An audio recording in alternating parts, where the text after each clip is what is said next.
कायदेशीर बाबी ज्या आहेत त्या तपासूनच दाखल केलेल्या आहेत. पहिला यांच्यावर 137 महाराष्ट्र पोलीस आहेत 137 135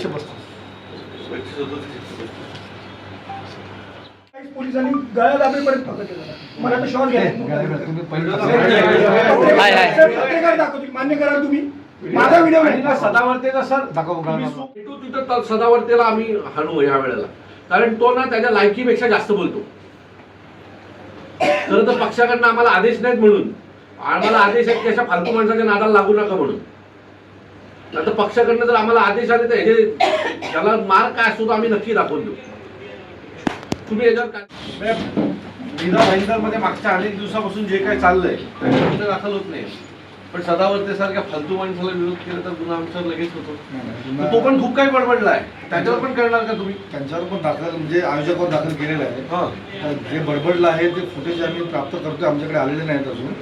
तुम्ही अर्ज द्यावर म्हणतो अर्ज आले तर मनसैनिकांवरती काल गुन्हे दाखल झाले, काय सांगा?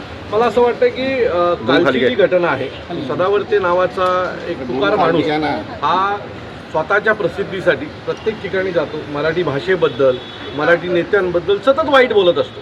कालही मीरा भाईंदरमध्ये येऊन त्याने तशाच प्रकारचं वक्तव्य करण्याचा प्रयत्न केला आणि तो जो प्रयत्न आहे तो आमच्या महाराष्ट्र सैनिकांनी काल हाडून पाडला. आमचे सचिन असेल, हेमंत असेल, आमची सगळीच टीम कालही त्याच्या अंगावर गेली. ज्या पद्धतीने पोलिसांनी आमच्या मुलांना काल दाबण्यात आलं, गळे दाबण्यात आले, तो या सगळ्याचा विरोध करण्यासाठी मी आज पोलीस स्टेशनला आलेलो आहे. खरं तर महाराष्ट्र शासनाने किंवा गृह खात्यानेच सदावर्तेला सूचना दिल्या पाहिजेत.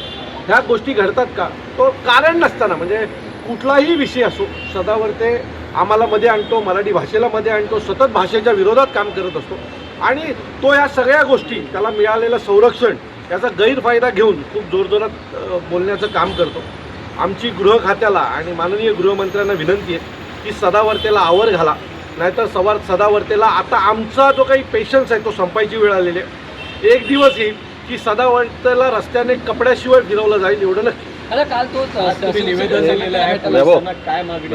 आमची मागणी आहे की काल तो जो काय बडबडत होता, खरं तर तो दारू पिऊन बडबडतो की काय कळत नाही, कारण ज्या पद्धतीने काल तो ओरडत होता, बडबडत होता, वकील होता की कोण होता कळत नाही.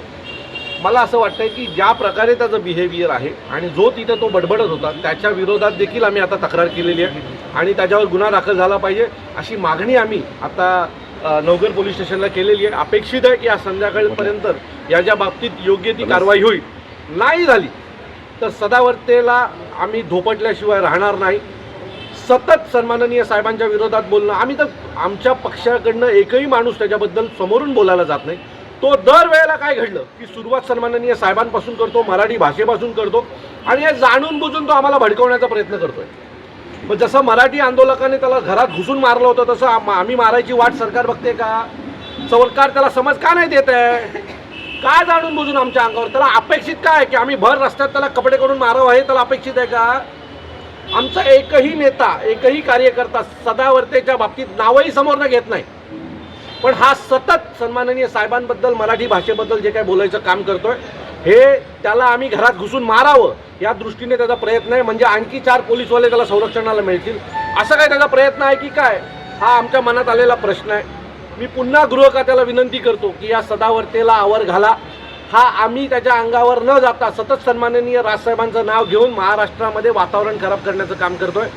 जर गृह खातं याला समज देणार नसेल तर आम्ही कायदा हातात घेऊ आणि आमची लाताबुक्क्याची भाषा जी आहे ती त्याला समजावून सांगू.